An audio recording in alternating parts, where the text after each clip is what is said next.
Yeah, we get a week off, I guess. And you're somebody who appreciates a talented player with a great deal of confidence. It seemed to appear to describe Jaylen Brown. Did you sense that right away when he worked out for you guys? Yeah, I mean, I think Jaylen has a lot of confidence, but I also think he has like a work ethic and character to live up to the feeling that he has of himself. I mean, he believes that he can be a very special player, and I did sense that, but not in an arrogant way. I mean, I feel like he is willing to put in the work to what it takes to become a great player. You mentioned before the challenges of having the picks leading up to the draft. What are the challenges now that you have these guys under control and that you have to work them up, you have to work with them, find time to work with them? Yeah, so we're just trying to figure out, we're not going to have all 6 guys on our roster this year, so we're in the process of figuring that out over the next week or so. What's the balance between, I talked about this leading up, but how is it a contrast to scout international players against that competition, against kind of the more known quantity of college basketball players? Is it more even for you than it might be for people who don't watch all this? It's a good question because international play is so different. I mean, when you go to the Adriatic League and you watch the bottom half of that, it's not very good competition. The top few teams are very, very good competition, much better in college. When you go to the pro French league that Gershon played in, it's much better than college basketball.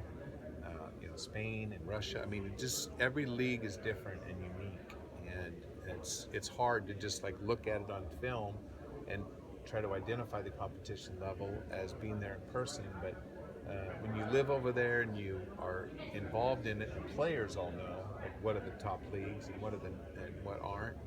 It was fun for me to pick Dragan Bender's opinions of the players of Gershon and Ante and Luwabu. When he came in for a workout, I was grilling him on Gershon and Ante also, and what because they've played against these guys a lot. So we had so many players in this year in this draft, and I had so many lunches and dinners.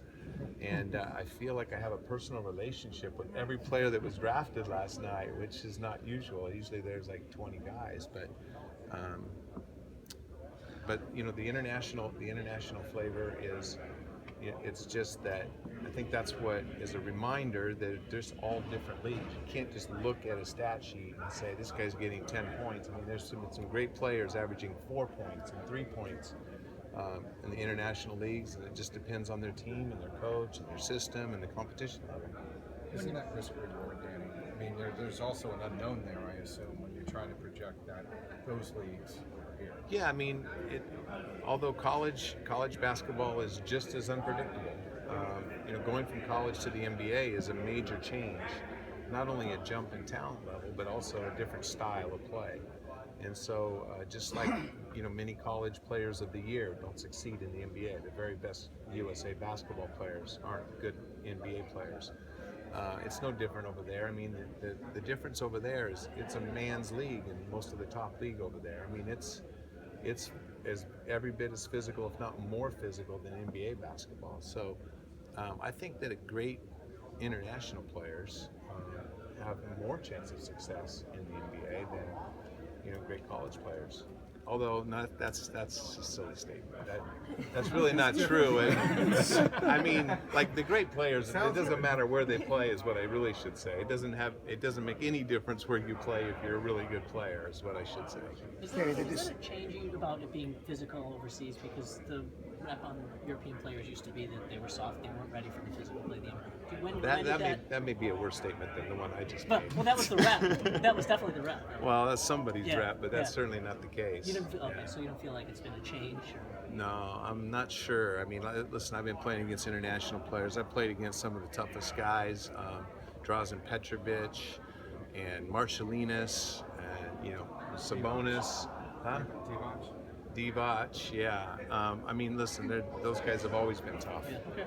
I don't think there's anything soft about any of those guys. Tony Kukoc, I mean, I don't think that's a warranted reputation for sure. Okay, the decision to take Brown over the guys right below him, Bender, done, healed. Is it that you felt that Jaylen Brown had the best potential to be a star in this league?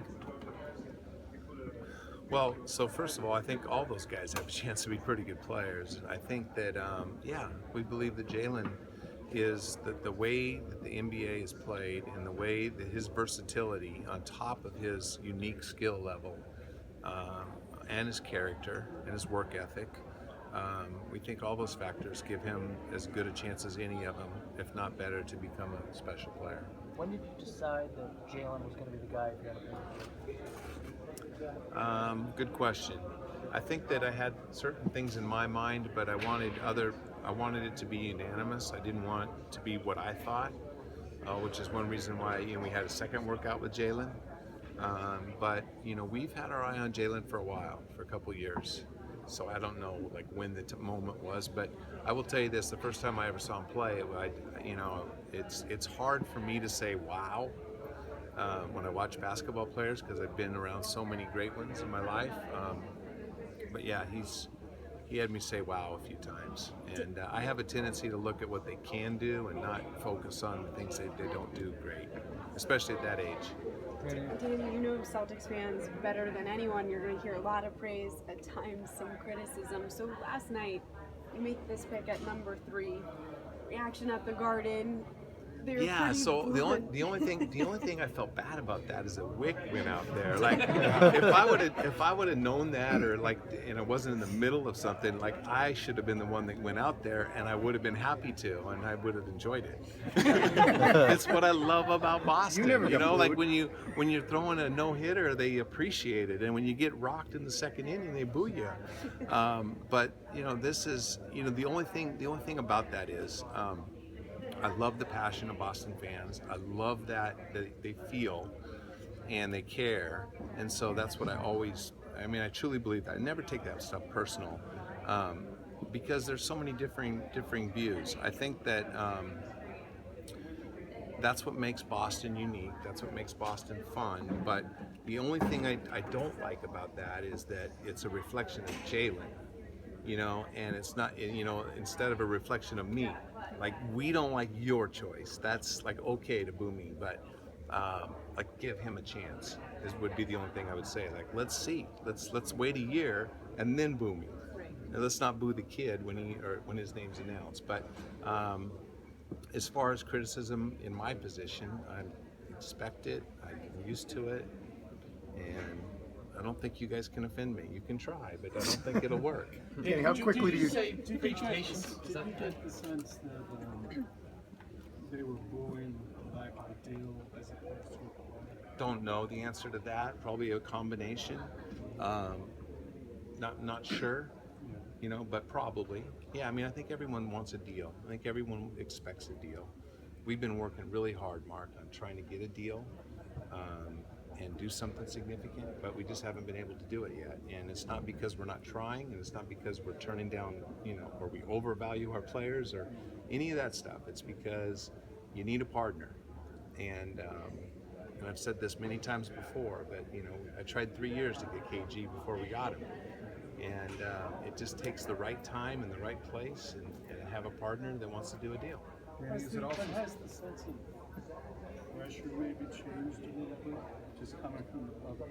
Well, listen, so maybe the public expects more, and I think that's pretty obvious, but not more than what we feel. I want to do a deal, but it's my job to oversee the Celtics and not do what makes me look really good and do something that's instant gratification.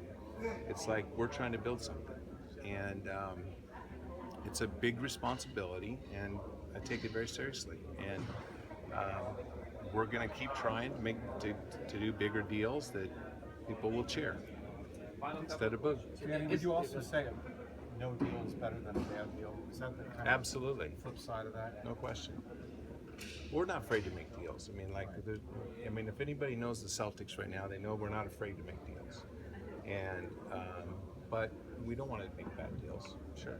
Danny, how quickly do you turn towards free agency now? What are you thinking? Oh yeah, no, we've been thinking about free agency for a while. So yeah, we're already into free agency. I mean, with our planning and preparation, How does that change now that the draft is over? not much change. I mean, it's all part of the picture. I mean, so yesterday, you didn't see very many trades involving players. There were a few, but no like huge big name players, right? There's a lot of few solid role players that were traded. Those can have major impact on flexibility. So we had opportunities to do some trades, but they weren't significant enough of an upgrade to our franchise to do, and we felt like it was more important to preserve flexibility this summer.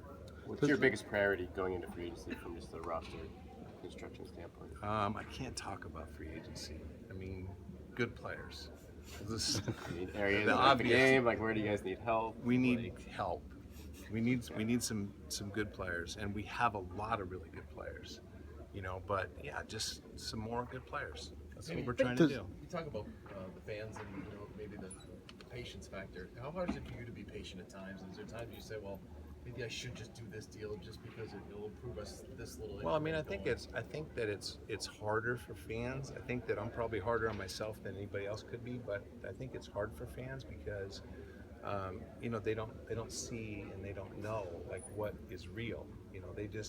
And there's so much talk about it on TV shows and radio talk shows and so forth that they don't see what's really happening. I mean, I'm a firm believer that if all of you were sitting in my office and listening to our conversations, you guys would be, there might be some 5 or 10% disagreements on if this deal's good or not, but 90% I'm pretty confident that you would say, no, you can't do that. Does the strong support that you have from I might. I mean, maybe that's a good idea. I think you guys would go, no, the city of Boston, would you do this? Danny's right all the time. Yeah. Dan, does the strong support you have from ownership give you the ability to be patient that gives you an advantage over the league? So, I mean, this is not my team.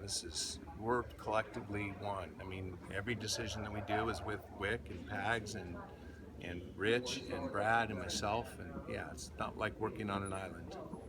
Thanks.